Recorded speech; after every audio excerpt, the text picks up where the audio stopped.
Good evening, everyone. This is Mridu here today hosting the show Journeys with Mridu. Sorry, but Sanjay ji is unavailable today, hence I will be the host, everything for this show. I'd like to welcome everyone to the show presented by Kala, Krazy about literature and arts in association with Let's Talk. Let's Talk creates safe and reflective spaces for meaningful conversations, spaces where we connect, listen, and grow together. This episode is also being recorded and will be shared on the YouTube channel at the rate Sanjay Chandra 5376. I request you to subscribe to view more such conversations. Ladies and gentlemen, it's my pleasure to welcome our guest for the evening, Mr. Rahul Agarwal. The gentleman is a first-time author, but most importantly, he is also a martial arts expert. Allow me to brief you a little about him. He has over 3 decades of martial arts practice and more than 25 years of leadership development experience. He reflects on the powerful intersections between discipline, resilience, self-mastery, and leadership. His journey reveals how the philosophy of martial arts can shape not only stronger individuals, but also more mindful and effective leaders. We are going to dwell upon these questions in this little conversation with him. So without any further much ado, please let's all welcome Mr. Rahul Agarwal. Namaskar, sir. Namaskar. Thank you, Mridu, and good evening, everyone. So we have to address the Good elephant in evening. the room here, and that is martial arts. Please, you need to explain to us which form of martial arts have you done? And you are a 6th-degree black belt. That's amazing, amazing, sir. You are a sensei, if I'm not mistaken, then, right? Yes, of course, we have different terminologies depending on the level. Sensei is formally the Japanese word for a teacher. G, So G. typically anybody who's teaching is a sensei, but then it's awarded to a specific degree. I mean, Okay. typically maybe a 4th degree becomes a sensei, but different systems follow different rules and protocols. Okay, so which So form have you learned, sir? yeah. Yeah, so I've been a practitioner of karate over the years. In between, I would have touched upon another form or two, but I wouldn't claim that, oh, yeah, I'm as much well versed into any of those. So, karate has been my mainstay. Okay. And when did you start this, sir? When did this journey Stop, start. begin, karate? So the first start that I had was in my early teens when I was, I think, in the ninth or the 10th standard, and then things changed. Life went into a given direction. But then I resumed when I was, I think, around 17 or 18, and then I didn't look back. So it's been now 32 years. So that kind of reveals my Wow. age as well. So So there yeah, it's is been a 32 query, over it's on 32 a years. personal level also that I'd like this to be answered from you. Is it true that if you leave, you have to start right from scratch again? Depends how long has been the gap. I have known people who would have practiced for 20 years and they came back. And of course, it's also about one's physical fitness and capabilities. So there is no direct answer that, oh, do you have to start from scratch? It really depends. Okay. So then, okay, because viewers, I just a little personal note here. My son was onto his first stripe, black belt, and then we shifted cities. So apparently, the school of karate that he followed was not available here. So the teacher whom he went to here said, "कि नहीं तुम्हें शुरू से शुरू करना पड़ेगा." So he just lost that interest. I have put in so many years, and I have to I can maintain all imagine. those belts. I have to still keep all those belts, and he refuses to part with them. Yeah, But which is the yes, unfortunate thing across systems. Sorry to interrupt, which is the Anji. unfortunate thing across systems that somebody has put in so many years and has trained, and especially the basic techniques, etc., remain to be the same. Why would they have to undertake the entire journey all over again? So, Exactly. on that, if it's okay, I can share one instance which I can remember. So, small girl who came to my classes, she was 9 years old, and she was already a brown belt in another system. And I said, yeah, there are certain things which are different, but when I see your skill level, you're doing well. Mm-hmm. Uh, and then she said, no, I would want to spend some time understanding and adjusting to this system before I feel like I am at par at the same Right. level where I was in the previous system. But there was no imposition from me, and Mm-hmm. she spent that time, and I was pretty okay to. We do these gradings or belt promotions. I promoted her, or let's say, graded her directly at a brown belt. She Okay. didn't have to spend as much time right from the beginning white belt all the way that okay, you have to spend some maybe 3 years or 4 years to get to this point. Not really. Right. All right, sir. So my next query to you is, every journey has a start. What was the start of the martial art journey? Why, how, किंतु परंतु क्यों, लेकिन क्या, कैसे, कब? It's a childhood fantasy. It's an interesting question that you ask. And my mom would perhaps take me to a park where classes used to happen and was very small, 4 or 5 maybe. And there was that fantasy. But then I would see all the scary looking adults practicing out there and get too scared and, no, I'm not doing this. Just inhibited perhaps. And then it didn't happen. But at some, the thought carried on, and it was like, and I'm not sure at that young an age was I even exposed to people usually say, oh, Bruce Lee or somebody else that we were exposed Mm-hmm. to, and we picked it up from there. Not really. It was something innate. Other than that, I've also been quite kinesthetic. Played sports all through my academic life, football, volleyball, cricket, and all other sports. So Mm-hmm. there was a natural inclination towards the physicality of life. And then when it happened, it happened. I was fortunate to be able to find a school near my place at a certain Right. age when I was ready. And hence, the saying is true that when the student is ready, The the master will teacher, which appear. is the Yes. master, the teacher, which is actually the learning or the opportunity that emerges, that Right. appears. Right. Right. That's lovely. So, my next query to you here is: they say sports creates discipline. So does martial arts. Is there any difference between the two, between a sport discipline and a martial art discipline? Or martial art is And a sport depend. too? Yeah, interesting question. In fact, martial arts can be any of three things. Can be a sport. It can be seen from the lens of a combat or a self-defense form, or it can even be an art form, which of course has more relevance today. From the point of discipline, absolutely. I mean, it actually also depends on how do you take it in your life. Sport, if it is taken very seriously, somebody is deeply into it, not just like a pastime, it does bring in discipline into your life. And same is true for martial art. More so because there is much more of an internal motivation that keeps you going out here Mhm. in a martial art journey as compared to maybe external aspects. The masters along the way brought in these different level belts, and then the tournament started happening at some point of time in the evolution of the martial Right. arts. Other than that, there was not much as an external motivator or an external influence to keep you going. It was your inner journey. Okay. So, how important do you think is martial arts for everyone? I just want to give it to you in this, rather ask you in this way. They say कि मैं तो big हूँ, मैं तो हट्टा कट्टा हूँ. I don't really need to go for martial arts. It's only for the puny sized people. How true, false is something like that? And how important is it for everyone to actually know a little bit of at least tricks of this, tricks of the trade, a little small?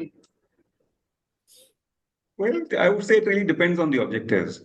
Okay. Is it about keeping yourself fit? Is it mental fitness? Is it physical fitness? Or is it the combat or the self-defense side? So on and so forth. Um, and there are so many different nuances. So to say that somebody can act in a given situation, or do you need to even act or react in a given situation, it physically may not be really required. But what Okay. makes you prepared for that kind of a thing? Is it years of training? Is it the self-confidence that you bring from within that prepares you to not to go physical? Or is Mm-hmm. it that you know that if it is required in a given situation, you are ready to face anything that comes up? Now, that can come Right. through only years of rigorous training, and also depends on the kind of training that you do. If it's only competitive training, which is not as close to combat, which Mm-hmm. you may require in a real do or die kind of a situation, life or death situation, then that's different kind of training. So Okay. a fight on the street is a very different thing. Hence, Mm-hmm. some people with a big physical structure may claim that, yeah, we are much better equipped than somebody who has learned something here and there. And obviously, not every place would be teaching in the best possible manner. So, what is one learning in a one place? Mm-hmm. Uh, it's not necessary that it is equipping you to fight on the street. So Okay. there are so many of those factors, and hence it won't be Mm. a simple answer. And people who are listening, I'm sure you can understand my profession also through this. Being a consultant, I will always be answering, yeah, it depends. It depends on all of those factors Yes, and depends on the parameters. circumstances and factors involved. All right. So now, Yeah. besides the black belt holder, 6 degree black belt holder, let's know the other Rahul. The Rahul who did some academics, and what did that Rahul do? The one who just didn't do karate, but the one who went also into academics. So what about that one? What all have you Yeah. done, sir? Thanks, Mridu, for asking that question. And as one can understand, both of these are quite intertwined. Has G, to be because it is one life, one human being G. living both of them. And I like to call it chasing the two rabbits, but somewhere perhaps it's not a fox chasing two rabbits and getting none. It has brought meaning to my life. And the biggest thing that it brought to me was understanding my own purpose, which is where it is connected to the academic and then the Mm-hmm. professional side. Very early on, I was able to identify that what brings purpose to my life is making an Mm-hmm. impact in and a positive difference in people's lives. So while I was introduced to understanding human behavior as something had happened, and I got introduced to that space. Then I pursued my Mm-hmm. master's in human resources and organizational development from Delhi School of Economics. I did all of that, started my career in HR, but the calling was still a little different than that. It then pulled me towards leadership development and eventually coaching as well. And I prefer to work closely with people in enabling change, in enabling a positive difference. Now, what made that happen was my this early experiences and exposure to martial arts, not just as a student, even in the process of, let's say, teaching. And at that point in time, I was not formally teaching. I started much later. But when Mm-hmm. I would teach, I would just lose myself. It was such a meditative state in teaching others that I would lose track of time. Mm-hmm. And somewhere, without realizing it, I just started walking on that path. That it is working closely with people that brings meaning and satisfaction to me. So that's been the defining moment and the dual path, which actually are connected with a So single thread. teaching was, and then how did consultancy come in then? How did you morph into consulting from being a teacher? And so I started my career in HR, and that too was with TCS. And G. somewhere, like I said, I realized that it's not about HR, it's about working closely with people, supporting their development, growth, and change, which is what made me step into consulting, leadership development, and coaching somewhere around 2002. I had started Okay. my career in 2000, in the year 2000, and within a short while, I said, no, this is not where I belong. I want to do something different in my life. Okay. So that's how it happened. And Okay. the genesis was definitely my early experiences in Mm-hmm. teaching karate. Okay. Okay. That's lovely. Now, sir, let's talk about your book. So, viewers, there's a little tidbit that I'd like to share with you. We recently concluded with our Kala Lit Fest, and we this was our third edition, and we were very rather, I'm delighted to share this little tidbit with you that Sir's book, Leadership Insights from Martial Arts, which you all can also see on Sir's backdrop, was honored with the Kala Suchit Literature Award for 2026. So, and I'm sure this is not just the only award or the only recognition Sir has been getting. So, have there been any other recognitions and awards with regards to your books? Maybe not the book Uh, receiving something, but how has it helped you to grow or you to bring you into the limelight now with this book? Has the book actually pushed you forward? Oh, yeah, absolutely. I would say so that it has enabled so many opportunities for me to Mm-hmm. speak on global platforms, in fact. So, having been a leadership development facilitator and a coach, yes, I was working with people, but then speaking is not something which I was actively into. So, the book has opened up that pathway that I've become a speaker. And Okay. my message has been, the core, the essence of the message has been that, we pursue academics, we pursue, let's say, various kind of certifications. Uh, but then something that we do day in and day out, something like practicing karate or maybe an Mm-hmm. art form.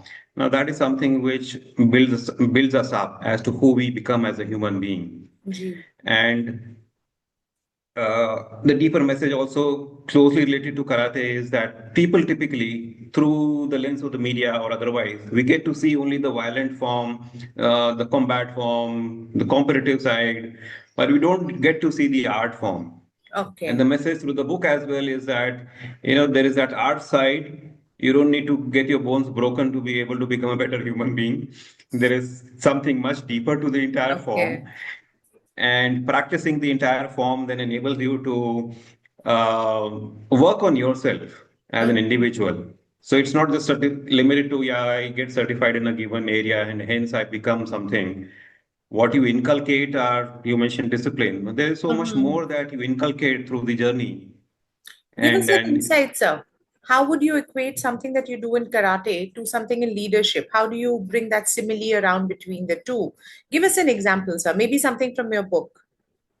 Sure, absolutely. Ji. Perhaps, yeah, let's start with one, maybe another one that I can quote. Ji. So one day, one of my senior students walked up to me. He's a practicing advocate and fairly experienced. He said, what, I want to share something with you, which is what I've learned here in the dojo. And the dojo is a sacred space where we practice and learn. Ji.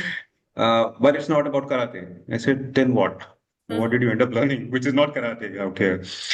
He said, I joined as a fresher, although I'm at the age of whatever age, 37, 40, I joined. Mm-hmm. And you've been as patient with me, as nurturing, as supportive in my learning, as you are with a 6-year-old. Mm-hmm.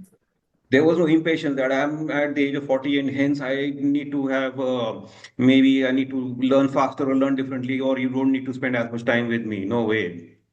And that kind of enabled him to realize that he needs to work differently with people who are freshers in his team, who would need more patience and more guidance from him. Oh, wow. And it's like one of the dimensions of leadership, that who you are as a leader with your people makes such a huge difference. And especially for people who are just stepping into their careers, that first experience can be a make or break one. It remains with you Okay. for your entire career. So that realization was a pretty profound one for him. Mm-hmm. And obviously, I was not teaching leadership within the karate class, but it still Right. happened for him. So now anything vice versa? Something that came there? In the sense, sorry, could you elaborate? So say someone learned a leadership lesson while doing karate. So someone who did a leadership session with you, something that they understood about their physicality and how they should use it. See, karate is all about, it's like yoga, no, where you have to keep your breathing right Yeah, when you yeah, make each yeah. move. But that will obviously Of course, translate somewhere in your leadership also. So of another course, anecdote of about course. something this way. Of course, absolutely. Thanks for clarifying. So, Ji. one more thing that we talk about, and then we bring it into leadership sessions as well, is that when you start resisting something, then it persists. One of my former bosses used to be, very fond of using this statement. Whatever you resist will persist in your life. Now, in karate, there is the concept of uke, UKE. The literal Okay. translation in English is blocks, but the moment you use the word block, it means that you're trying to stop something. Hanji. But as a Japanese concept and within karate, we don't see it as a block. We're not trying to stop something, because then we're trying to stop the opponent's energy. They are hitting us a kick or a punch. I try to stop it. There is going to be an impact on me and maybe on the other person as well. Mm-hmm. So uke is, the entire concept of uke is to receive. I receive the energy and then I let it go. I either deflect it, I dodge it, I don't let my body be shielding or taking the energy full blown. And hence, when you are into conflicts, when you're into arguments, when you're into debates, how do you get to the essence of the matter Mm-hmm. without really getting charged up and emotional about it, which is where the blocking would come into play. It's more about deflect or dodge it, but get to the essence. You can counter attack, or you can, I mean, of course, I'm using the words counter attack, but you can tackle the situation much better when you're not getting hit yourself. You are still Mm-hmm. maintaining that equanimity. Very profound, sir. Very, I mean, I never thought of it like this, that karate is not just self-defense. It also is accepting and let going and moving on. Whatever Yep, negativity gets thrown at you. Wow. I'm going to have to really chew absolutely. the cud on this one, sir. Yeah, Okay. I can extend Gee. this into another example. And in fact, 2 years ago, I founded my own organization after being a part of an international organization for 30 years. And when Right. I was searching for a name, the word uke is derived from ukereru, which is like the longer term that you would use. Mm-hmm. And ukereru means acceptance, way of acceptance. And therein, I said, okay, I found the word that I want to use or the name that I want to use for the organization.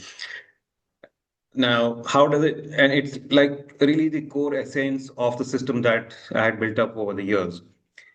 Um, so one of my senior students, he, again, another guy, came up to me one day and he said, it's been, what, more than 10 years that I've been a part of the system.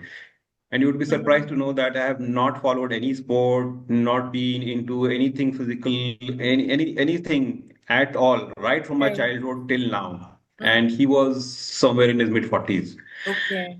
So I said, then what? He said, it's just you. I said, but what? It's not me, just me as a person. I mean, what have you experienced? He said, acceptance. Didn't matter what my physical condition was, didn't matter what my physical, how much my physical fitness was, didn't matter as to how much I could do or could not do. I have never felt, even on a single day in the class, that I was not accepted within the class, not a single time. And my early childhood experiences were that maybe a sports coach or somebody would have ridiculed me or made fun or just kind of said that तुम्हारे बस की नहीं है, and Right. it kind of, yeah, I was not physically inclined, and it just kind of killed whatever little bit of interest I may have Mm. had back then. And for maybe 30, 35 years, then I didn't do anything at all. I said, wow, I didn't even think about it that way. Wow. But this is an insight to you, sir, more than anything else. It's a testament to how you have amalgamated maybe the cutthroat world, corporate world, and their rules and regulations into this something more profound and more deep meaning, and then created this little path where you are so open and you just accept people the way they are. The belief that people can do whatever if you believe in them, they will reach, Absolutely. they will perform, they will come out. That's such a true leadership quality which we seldom see. Everyone's more of a mentor nowadays, or a boss, so as to speak, less leader, more of a boss kind of a thing. So okay, sir, so Absolutely. talking about the book is amazing. Viewers, I'm going to request everyone to go pick it up. Sir, I believe it's available on Amazon, right?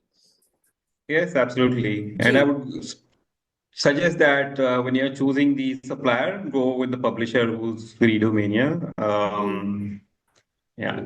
There's a default which comes up in Amazon. Don't go with that. Ah, okay, okay. Yeah, because they have their own, and sometimes you don't get a good copy. Some supply issues. Yeah, you Not just supply don't, there are issues. some supply issues there. Out of experience, I'd like to say that I didn't go with the regular publisher for some other book, and the copy that I got has such Okay. bad pages. It's like, not the kind that Oh, I like to keep on my bookshelf then, because it gets spoiled oh, very fast. So, an original guy yes. will always print with good quality paper.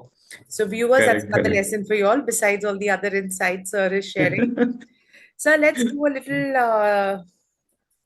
So, everyone who writes a book doesn't have to be a voracious reader, but are you a voracious reader? And what kind of stuff do you read, sir? Interesting question there. Voracious, I don't know. How does one define that really? Would you Uh, just read it as someone who carries a book even on her honeymoon? Well, I'm not sure. I'm traveling right now and I am carrying a book from ji, another country with me, so something related to my great. work.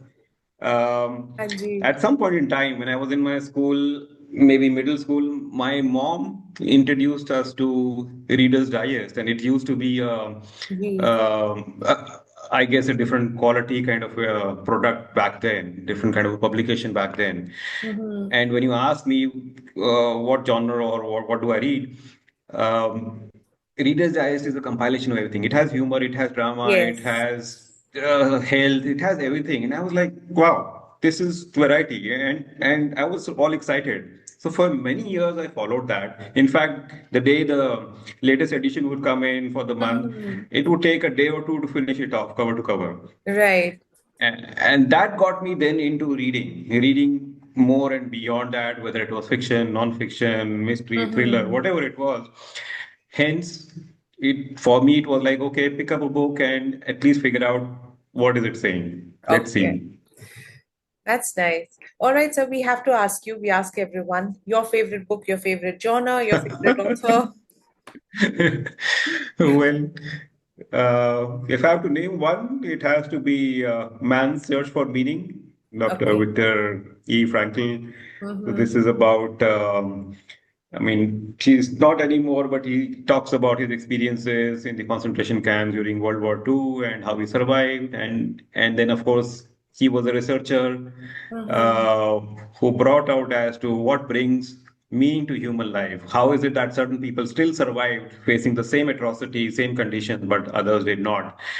And that kind of paved the way for me to further solidify my life's purpose and what how it informs the work that I do. Okay.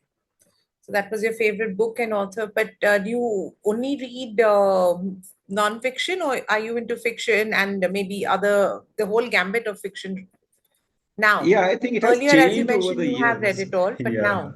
yeah. Now it is primarily more related to work, I would say, because there is Mm-hmm. a certain bandwidth that is Right. available to you. So hence, where do you spend it? What do you read? Ji. Typically, it is more related to work. A lot of books on Mm-hmm. leadership and business and allied areas. One author who has Maybe had a once. profound effect on you, besides the gentleman you mentioned, because that was you mentioned also as your favorite book, but something else that has had a very profound effect on you, which got you onto this path. Anything, any book or anyone else you read? On the path of karate or No, to leadership, which this one? amalgamating karate into life lessons and teaching it via leadership skills. Okay. Yeah, so there was a small book which one of my students had gifted me long back. I think it's almost Mhm. 20 years ago, right at the beginning of my teaching journey, that he would have gifted it to me. And that book's title was Zen in the Martial Arts.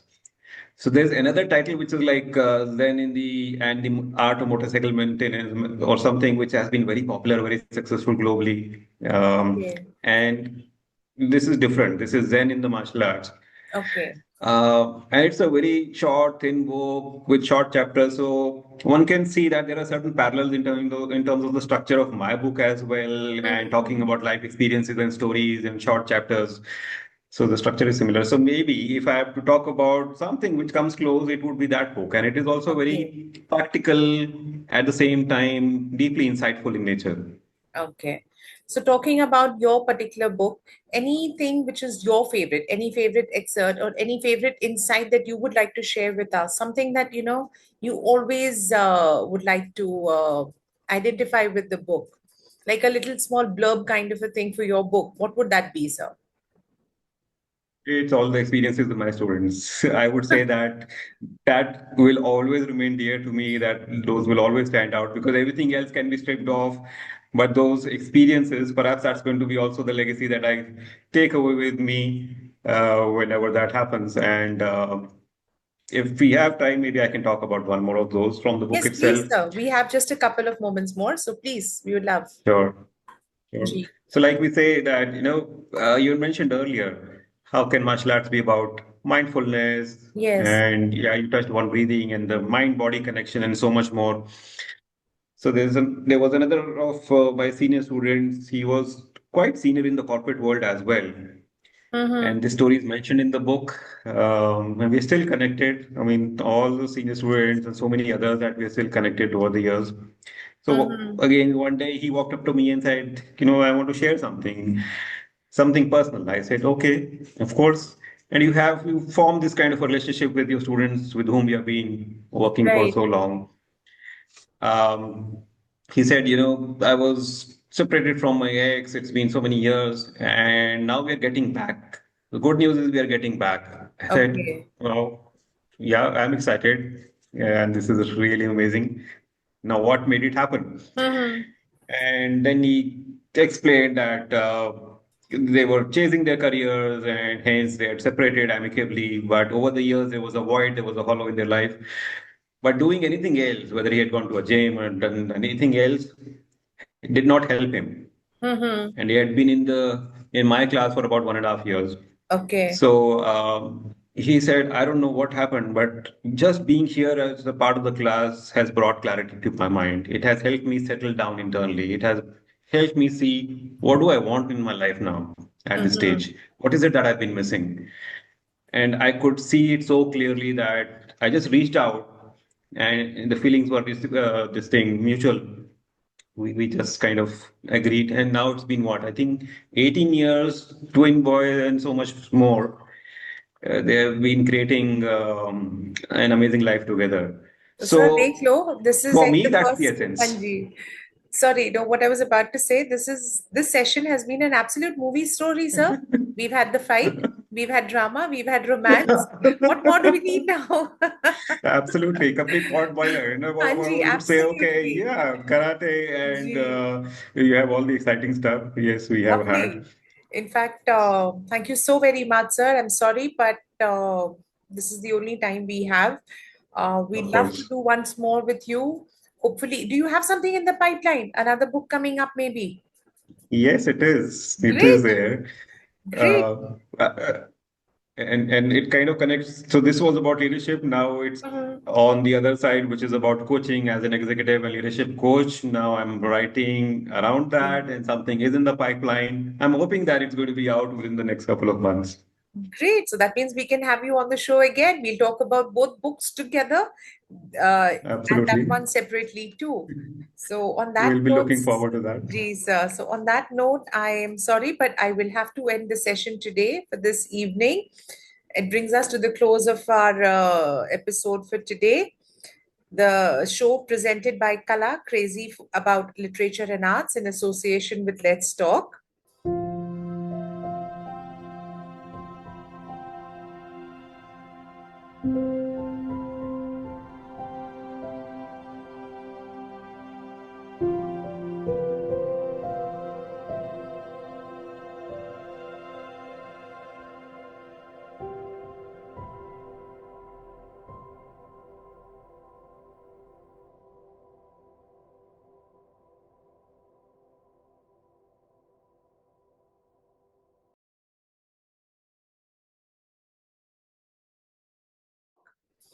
In case viewers, you have missed any part of this conversation or would like to revisit the full episode, we will soon, it will be available on the Kala YouTube channel.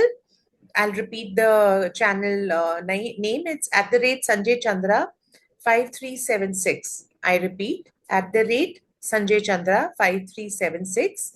You may subscribe to it to view other such conversations. So, sir, thank you. Thank you, all my viewers, for joining us and being part of this growing community of readers, writers, and literary conversations. I hope we all meet up soon again. And, sir, best of luck to your new book. So, till next time, stay curious, keep reading, and have a wonderful evening. Thank you so very much. Thank you, Rizu. It's been a pleasure. It's been a pleasure. Thank you very much. Thank you, sir. Thank you, Ji. All right. Good evening, Thank everyone. you, everyone. Ji.